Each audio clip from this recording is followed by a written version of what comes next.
السلام عليكم ورحمة الله وبركاته متتبعينا الكرام، مرحبا بكم على قناتي وقناتكم عالم جوهرة الصحراء مع فيديو جديد ووصفة جديدة. وصفتنا اليوم هي حساء أو شوربة الشوفان، يعني حساء الشوفان.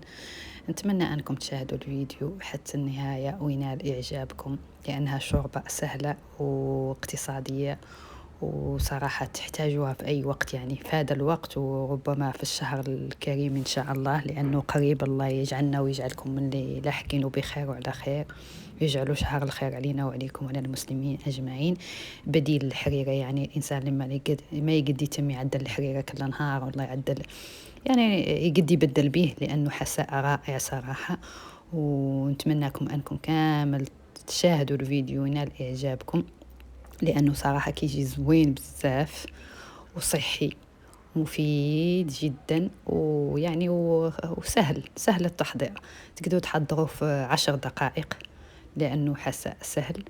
ايوا خلوكم معايا في المكونات اللي نحتاجوا لهذا الحساء هذا، اللي هو حساء الخرطال أو حساء الشوفان، على بركة الله. بالنسبة لهنا راني حطيت الماء، حطيته فوق النار باش يغلى، ونرجع معكم في باقي المكونات اللي غادي نضيفوا على الماء ديالنا. هانتوما معايا.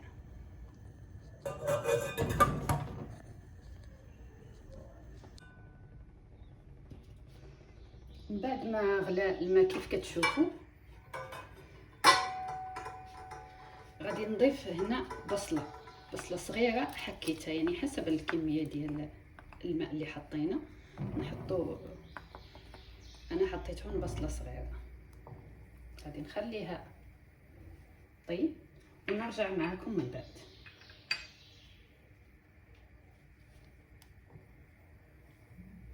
صراحه كيجي لذيذ، نتمنى انكم كاملكم تجربوه وينال اعجابكم. وهانتوما معايا في باقي المكونات.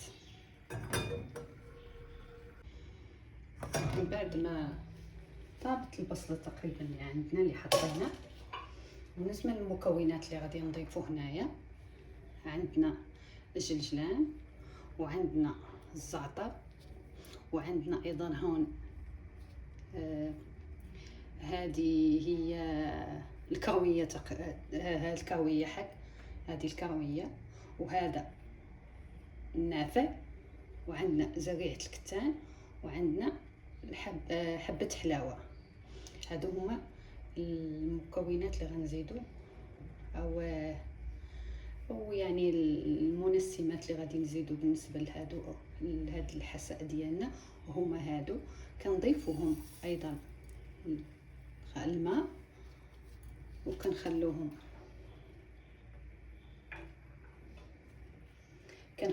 واحد المده انهم يطلقوا الطعم ديالهم، لانهم فيهم هما بالنسبه للنافع وحبه حلاوه كيكون الطعم ديالهم زوين. ونقدروا نستغناو عن كل هذا الشيء ونستعملوا لا حبه حلاوه، كتعطي واحد المذاق رائع في هذا الحساء ديالنا. هانتوما معايا. من بعد ما غادي نضيفوا ايضا باقي المكونات.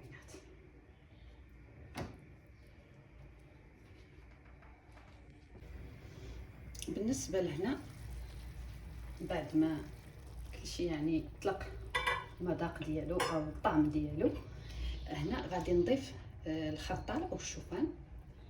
انتم معايا. انا غادي نغسلو من هذاك الدقيق اللي فيه، غنغسلو من بعد غادي نحطوه على الطنجره، نضيفوه يعني على الطنجره. وانتم معايا.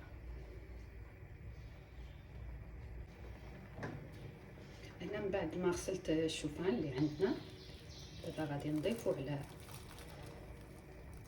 الطنجره ديالنا. وهانتوما معايا كنغسلو من هذاك الدقيق اللي كيكون فيه، ونغسلوه ايضا من الغبار ومن اي حاجه ربما يكون فيه، الله اعلم. المهم انا غسلته، انا كنغسلو هذا هو اللي كاين. المهم هنا غادي نحركو الكل وغادي نخلوه يستوي. ومن بعد ما تليتش غادي يعني نحط الغطاء ديال الطنجره، ما غنحطو لانها تقدر تفيض وينكب لنا الحساء.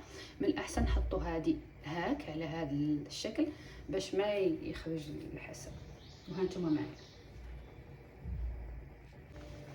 هنا من بعد ما غلى معنا الحساء ديالنا راهي نضيفوا له ان شاء الله هاد القطعتين من الجبن، يعني اي فرماج عندنا نضيفوه له.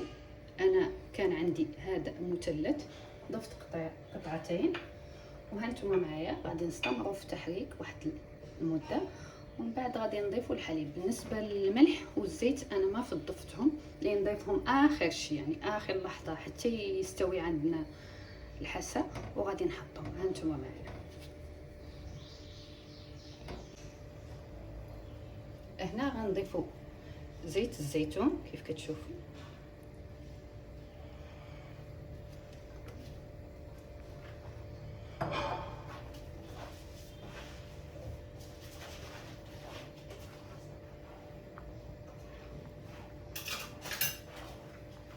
وغادي نضيفوا ايضا الملح حسب الذوق.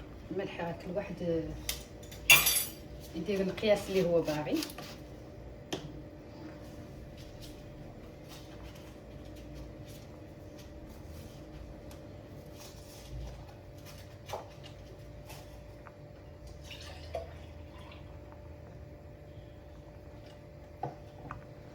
هنا غادي نضيفوا الحليب كيف كتشوفوا، غادي نضيفوا الحليب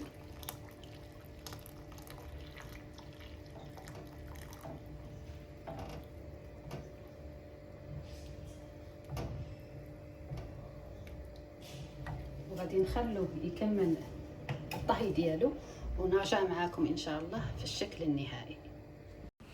بالنسبه للشكل النهائي ديال الحساء ديالنا او الشوربه ديالنا هي هذه. صراحه راهي كتجي رائعه، نتمنى انكم تجربوها وتنال اعجابكم.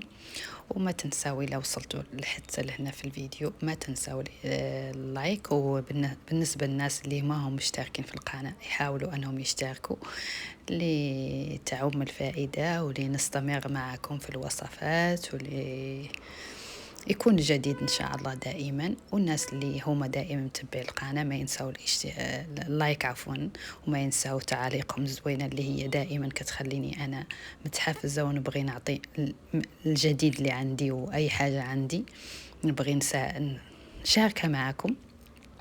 وهذا هو الحساء ديالنا اللي انا قدمته مع التمر كيف تعرفوا لابد منه، وحطيت معها الشريحه أو التين المجفف.